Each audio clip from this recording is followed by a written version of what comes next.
I think there's like two things going on in the play that I like try to do. One of them is the characters are trying to do something as opposed to doing nothing. And then there's the whole thing of like being seen to do something.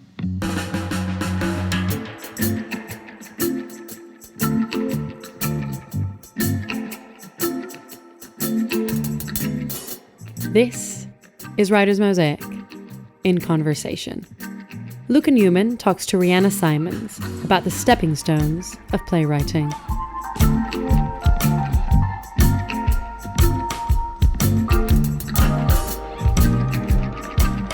Welcome to an episode of In Conversation at Writer's Mosaic. My name's Luca, and today I'm in conversation with the playwright Rianna Simons. Jeremy Harris has called her one of the funniest writers he knows, and her debut play in development, White Girls Gang, has taken her from England to Italy to America and back again. She's also an archive coordinator at National Theatre's Black Plays Archive, where we cross paths, and we're crossing paths again today. Rianna, how are you doing? I'm great. Thank you for having me. You're welcome. We're just before we get into the journey of your play, let's talk about what is White Girls Gang. So White Girls Gang is a play about a group of white women in a book club, and they're reading Audre Lorde's The Master's Tools Will Never Dismantle the Master's House for the first time. Mm-hmm. This is like very unlike anything else that they've read before, and it really kind of rattles them and shocks them, and things from their past start to come to light, and their lives start to unravel, and things kind of take off from there. Mm-hmm, mm-hmm. So before we get into the journey that your play's taking you on, what are the sort of central themes of the play? I think paranoia. I think definitely paranoia. I think impulsiveness. Mm-hmm. And I would say terror, I think. And I think all the women are kind of, in various ways, kind of terrorizing each other and terrorizing themselves. And there's definitely this air of anxiety throughout the whole play. Yeah. It feels like things are just there's everything's very tense, and they're all they're not very forgiving with each other. Yeah.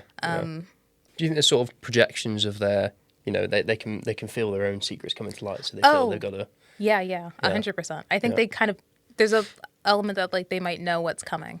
I think another thing that definitely when I was reading it popped up to me, I don't know if this is one of the central points, but for me it was white guilt that was a big part of the unravelling. Yeah. And I suppose, well, first, how might we define white guilt?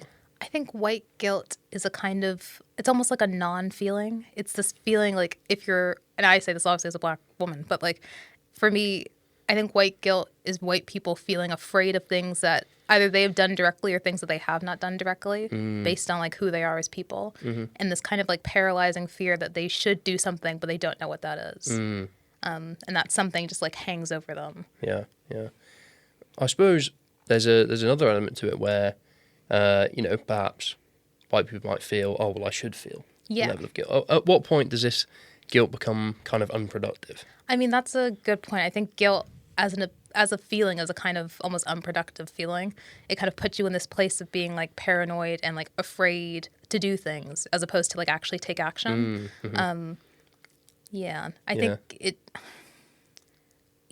I think it largely is a kind of unproductive thing. Mm-hmm. And I feel in the play, it kind of takes these women on this wild goose chase of being let me do something. Yeah, and that increasingly just becomes crazier and crazier. Yeah. Where did this idea start for the play? So this play first started not really being a play. I had to write a scene for a class I was taking at Central School of Speech and Drama. Mm-hmm. We had to write a 5-minute scene, and I based what ended up being this play around a piece I'd read by an American journalist named Poppy Noor, who had written a piece called Why Liberal White Women Spend a Lot of Money to Learn Over Dinner How They're Racist for The Guardian in February 2020. And in that piece, she kind of follows these really rich white women kind of in these facilitated sessions with these two women of color, kind of almost unpacking their racism and their kind of actions and feelings towards black people and people of color largely. And I thought that was really funny. I thought it was really deranged. And I thought, well, what would these kind of facilitated sessions look like if they weren't being kind of held by women of color? What if these white women were kind of left to their own devices? I see. So I suppose in the play, the woman of colour in the room is Audre Lorde, who isn't there to lead the discussion, I see. Yeah. There's also something that I remember when we talked about it for the first time, you said that was one of the early term things. That was one of the first things you wrote there. Yeah. I guess that was your big introduction to the class when you think about satire and everything like that. I think that's my niche. I really like writing comedy more generally, but I think satire is really, it feels really fun to write because you feel like, I don't know. I think for me, it feels very empowering to write satire, and knowing that I'm like satirizing a specific group of people, it just feels really like not natural, because I think it's really hard, but it feels really like it's a good impulse to do. I find I find I'm drawn towards it. Yeah. Where was the next place that you ended up with that play? So I, like every person who writes, not every person, but I think a lot of playwrights in the UK, in order to kind of get their work seen, will just like write a play and then kind of send it to a lot of unsolicited kind of script competitions. And so I sent this to a competition based out of the US called the El Drama Series Prize. That's an international prize. It runs every 2 years, I believe. I might have that wrong. Anyway, I sent it off there kind of expecting nothing to happen with it. And then it got shortlisted. So it was me and 4 other writers who had been shortlisted for that award. And at the time, Jeremy O'Harris was the president of that prize. Right. And separately to the prize, I got an email being like, "Oh, we want to do a writing residency with the shortlisted writers. Do you want to do it?" Yeah. And I thought it was a scam email because I couldn't believe it. I was like, wow, these scammers are getting so hyper specific. It was sponsored by Gucci as well, wasn't Yeah, it? it was sponsored by Gucci. We were in the Tuscan countryside for a month. It remains the most insane thing that's ever happened to me. Yeah. It was very nice, and I got to work on this play and work on a couple of other things, meet some other writers, some of whom I'm like very close with now. It was just very lovely. Yeah. I guess I want to ask about how much you felt there was, you really gained from having a lot of time and space just in somewhere that's completely away from everything. Yeah, I mean, I think for the first 2 weeks I was kind of like, just this is my kind of like fear and anxiety coming through. But I was just very like, I couldn't really believe that it was happening. And in a way I felt really like, I keep saying like guilt's a useless emotion, but I felt really guilty because I was like in the countryside and all my like colleagues were at work. Right. And all my like other writer friends were just like at work. Yeah. But it was just really nice to just have that time. I was working on a TV pilot while I was out there, so I was writing parts of that. Yeah, it was just nice to like have the space to talk to other writers and go for a little walk if you wanted to go for a walk. And At the same time, you were developing White Girls Gang further there as well. Yeah. Another thing is you're obviously being mentored by Jeremy O'Harris. Yep. I suppose that's where he got to know you and made his mind up that you were a very funny person to be around. Why do you think satire was the form for what you wrote? I think satire was the form because there's something for me deeply funny about watching someone try something really earnestly and get it very wrong. It's quite cruel. Yeah, it is. It's a kind of sick cruelty, a kind of like sick humor in me to like want to do that. But I think there was just something really almost like natural to wanting to write about these women messing up. Also, I think like white women in culture, like we're kind of used to watching them mess up, or we're kind of like we're almost predisposed to like almost want to watch them fail.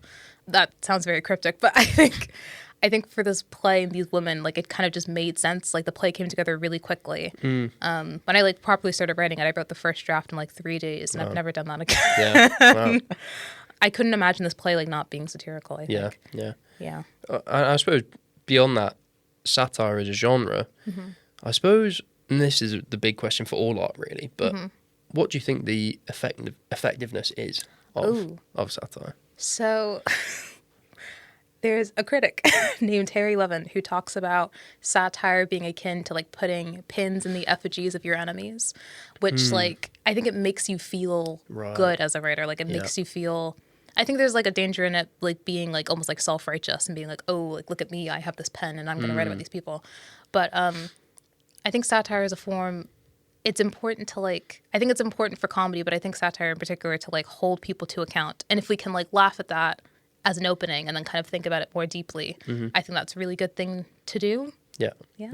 I think your play in particular is in an interesting spot because, as you said, it satirizes liberal people who perhaps the theatre world is primarily made of, one. Yeah. And two, I think in these sort of times, I suppose, what would you say to people who might say, with the right on the rise, now's not the time for this. Now's not the time for this conversation. Yeah, I mean, that's been something I've been like kind of terrifyingly thinking about the whole time I've been writing this play.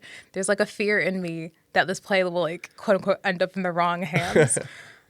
That's interesting you say that, because when I was reading it, I was thinking, well, someone from the opposite side of the political spectrum could also walk into this and go, oh, this is funny. Yeah, I think that's my fear. Like sometimes I've been talking to people about the play and I'm like, are we on the same Yeah, side? Like, yeah. are you? But I think a lot of the best things are. Yeah.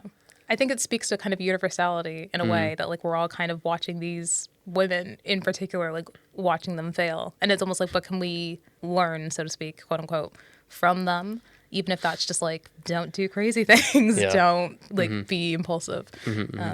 Coming away from the play for a second, although not entirely, to the Black Plays Archive. Yep. What is it that you get up to there? So I'm the Black Plays Archive coordinator in the archive department at the National Theatre. It's just me. I'm a one-man band at the moment. I largely catalog plays, so that means I make kind of records of a play happening.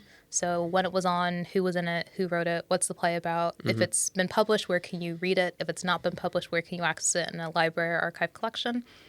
So a lot of what I do is cataloging. I commission teaching resources.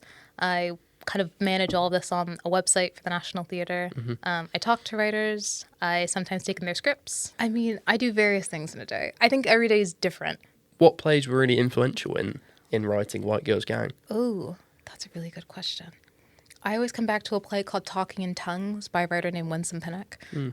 That's one of my favorite plays, if not my favorite play. It's in the first act. So the play largely follows this duo, these two friends who are both Black women. It's set in 1994. That's when it was written. Anyway, they're kind of both being treated badly by their partners and by like people around them. These kind of like largely white spaces that they're in. And so in the first act, they're at a house party, kind of being just like ignored and like not very well respected. And then the second act, they decide to go on holiday to Jamaica, and then they end up being the people that they hate in the UK. So they go on holiday and end up like just causing chaos and just being so impulsive, and just like running riot. And it's kind of, in a way, it's almost euphoric, but in another way, it's like really kind of devastating to watch, like the things that they get up to. Yeah. So I think about that play a lot. I also just think it's like a gorgeous, beautiful play that like I haven't seen staged in my lifetime, which is very sad, which is also like kind of almost like symptomatic of a lot of the plays in the Black Plays Archive. Yeah, often those plays will be on for like short runs and then they won't get staged again. So a lot of what I do as well is like trying to like get them out there into the public. Yeah, yeah. I suppose, at the same time, there's plays that will have directly influenced you. There are some that may not have influenced you, but you still think are worth getting out there. Yeah. Are there any that you've got on that list as well that you can think of? There's one play who I talk about this play probably like 10 times a week. Like I talk about it to anyone who will listen. It's called Island Life by a writer named Jenny McLeod. It's about a lot of things, but like the summary of it is that it's kind of about three women kind of breaking out of an old folks home. And I think it's brilliant. It was one of her early plays. I think it was on in like 87 at Bolton Octagon, but I might have that wrong. No. But yeah, I've been like desperately trying to track down Jenny the whole time I've worked at the National, because I think her writing is great. And she's got other plays in the novel, but it's just a fantastic play, and I don't think anyone knows about it, which is crazy to me. Yeah. Was this the I remember you told me about the one that got away. Yeah, this is the one that got away. Yeah. I spent a lot of time like trying to find people who knew or know Jenny. This is the thing, like I don't actually know if she's still with us. But I ended up finding her agent who published her novel, and he was like, "Oh, Jenny's great. Haven't heard from her in years." And it's like, Yeah. Yeah. Did you put this one up for revival yes. at any point? So the National Theatre staged a play from the Black Plays Archive at the start of 2025 called Alterations. But before Alterations was the final kind of deciding play, I kind of put a list in front of the director, Lynette Linton, because she wanted to do a play from the Black Plays Archive. And like this was very high up on my list. But we couldn't find anyone who would like sign off the rights. And I desperately was trying to find someone and just like was driving myself crazy. Yeah. Now we'll head off from London again, as you did, over to America. Cool. The first time you went to America, that was to Williamstown Theatre? Yes. So in the summer of 2025, I had a reading of White Girls Gang on at Williamstown Theatre Festival. That was, again, through Jeremy O'Harris, who is I don't know what his actual title is. I want to say it's the creative director. Artistic director? He's the Big Cheese. The Big Cheese. Yeah. But yeah, so the Big Cheese at Williamstown. So I had a reading of White Girls Gang on there in the summer. I was there for 10 days, kind of working on the play, also like seeing a lot of other stuff at the festival. yeah, it was just very nice, very overwhelming, but very nice. Yeah. There was also a big name involved here, wasn't there? There was So an actress named Kaya Gerber was in the play. For any older listeners, she is the daughter of Cindy Crawford, I think. Yes, she is. And she's very talented. She's very good. She played a character in the play called Lizzie, who's kind of like holding everything together and is trying to like keep this book club afloat by like any means necessary. She was great to work with. She was very nice. Yeah, I felt very like kind of awestruck. It's kind of crazy how it all came about because I was kind of approached being like, do you want Williamstown to kind of look at this play? And I was like, yeah, sure, if you want. And I think like the kind of nature of like a theater kind of working with different writers and stuff, I was kind of like hearing things and then didn't really know what was going on. And then it was like, oh, Kaya like is really interested in the play. Like she really likes it. Like, do you want her to be involved? And I was like, yeah, she wants to. Yeah. Well, I mean, she also hosts a book club online, yes, doesn't she? I think that was part of the whole. Like she runs a book club called Library Science, and she also interviews writers. There was also another American moment for you. Yes. There was the Soho Horizons FX Fest. There was a bit of a cultural exchange. Yes. So bizarrely, you can believe it. So you came back to England. And then, yeah. So Soho Theatre, I've been working with on the play. They're very interested in it. So hopefully it goes there. Who knows? I don't know. But yeah, Soho got me in touch with Playwrights Horizons, which is a theater in New York. They predominantly, I think only in their history, have produced work by American writers. But they were doing a kind of cross-cultural exchange between Soho Theatre here in the UK and playwrights in the US at Playwrights Horizons. So 4 playwrights from Soho went to the US, and then 4 playwrights from Playwrights Horizons came to Soho. And I was one of those writers, which was very nice. So I had another reading of this play, which was very nice. I'm not trying to be like cryptic. It was very nice. Okay. I think it was just, I think anytime I feel like really lucky to have had like readings of this play. Like I know some writers who have like never had any readings of their work. And it always feels like kind of like out of your hands. Like the theater kind of like is like, ooh, like we want to put this play up because we think, we want to do something with it. And I'm always very surprised by that. I suppose you've probably seen quite a few, renditions of it as well. People playing it in different ways. Yeah, and it's always interesting to see like how actors approach different parts. Yeah. It makes me, I feel like every time I learn something new about the play, which is great. Were there any differences between UK and US audiences in how they reacted? Yes, I mean, I had to rewrite some of the play for the US because some of the jokes just like weren't landing at all. Really? That's interesting. Can you remember any? Yeah, there was like some hyper specific jokes about like them living in like Clapham. And I had to like, things like that.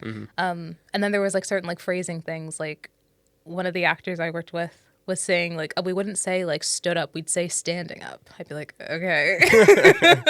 It was small things like that. But I think largely like the play for the most part stayed the same almost. Apart from like those kind of like minor things. But just hearing it in an American accent, I was kind of like, oh. I hope this isn't too much of a spoiler, but as the play goes on, some of the people who initially suggested Audre Lorde to be read in the book group are some of the people who come off with some of the skeletons in the closet. Yes. It's almost like they're doing it as penance. Yeah. You know, I guess I wanted to ask whether you feel like people need to redeem themselves in that way, or whether there even is such a thing as being able to redeem yourself from the past. That's a really good question. I think there's an impulse, or I think what I've tried to do in this play is kind of like note this impulse of like trying to right a wrong, but like trying to right a wrong isn't necessarily the thing to do, if that makes sense. Like trying to, I think it's the whole thing of like, let me do something as opposed to doing nothing. Yeah. Some of the plots in the play are kind of like very highly extrapolated versions of things that like I've kind of seen happen in real life. So kind of at the height of the Black Lives Matter movement resurgence in 2020, I had a friend who was kind of almost insatiably kind of posting. A white friend. A white friend, yes, naturally. I had a white friend who was just like posting loads about like how to help, and I really appreciated her doing that. But it was also like very scary, alarming. It was scary and alarming how much she was posting, and I kind of was like, "Are you good? Like this is a lot." And I think, and that's not to say that she's like quote unquote like done anything. Like I don't think that's why she was posting, but I think there's like 2 things going on in the play that I like try to do. One of them is the characters are trying to do something as opposed to doing nothing. And then there's the whole thing of like being seen to do something as opposed to doing nothing. Right. And I think those 2 things work in different ways in the play. Like there's this kind of like genuine impulse, and then there's a kind of like almost like aesthetic impulse. Yeah. And those two things can kind of like bump up against each other quite badly. Yeah. I mean, it's a word that we've seen have a real resurgence, is performative activism and things like that. And I guess that's why, I mean, coming way back to when you said, whether this is the moment for it. For me, that's the reason why it is the moment for it, because, I might say, it's probably not my place to say as an interviewer, but I might say that part of the reason we're in this predicament is because the people who are meant to fight this were mainly doing it aesthetically. Yes, I mean, very famously doing it aesthetically with black squares on Instagram, which is, to this day, drives me crazy. Yeah. Because I think it's the whole thing of like, oh, let me do something, and that something is to post, and it's like, how is that going to help? Yeah. Like, people are being killed. Like, how is that going to help?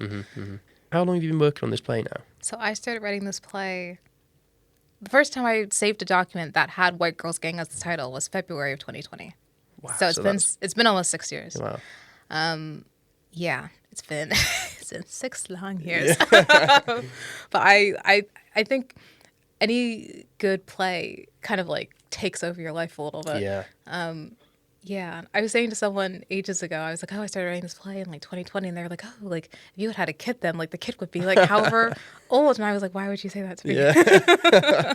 Yeah, that's interesting. That's like, In all the years that it's changed, was there one thing that you were really reluctant to change, and then when you did it, you were like, oh, there it is? Oh, for the longest time, this play had 7 characters, and I've recently cut it down to 6. Yeah. And I feel really good about that, which is nice. I felt really bad about it at first, but now I think the play works a lot better. Yeah. And I think the other thing is, for ages, I kept wondering, like, what have they read previously, and like, why are they reading this book now?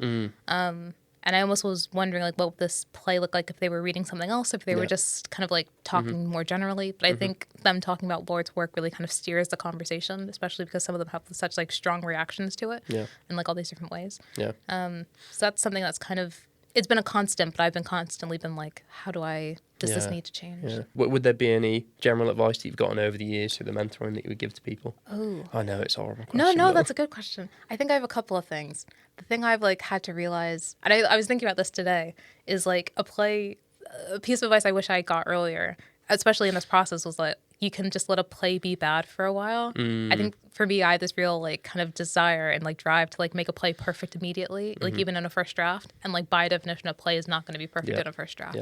Because you're like still trying to figure out the characters and like the tone and like what people are saying. So I think like letting a play sit for a while is always a good thing. I'd also say like read voraciously. I think that's one thing I definitely tried to do, like on my degree, but also just in general, just like read so much, and also like read things that like you think you're not gonna like, because I think that really develops your taste. Yeah, I guess it's nice knowing what not to do as well as what to do. It's been a pleasure as always. We've crossed paths in lots of places. Hopefully we cross paths again. Great, thank you.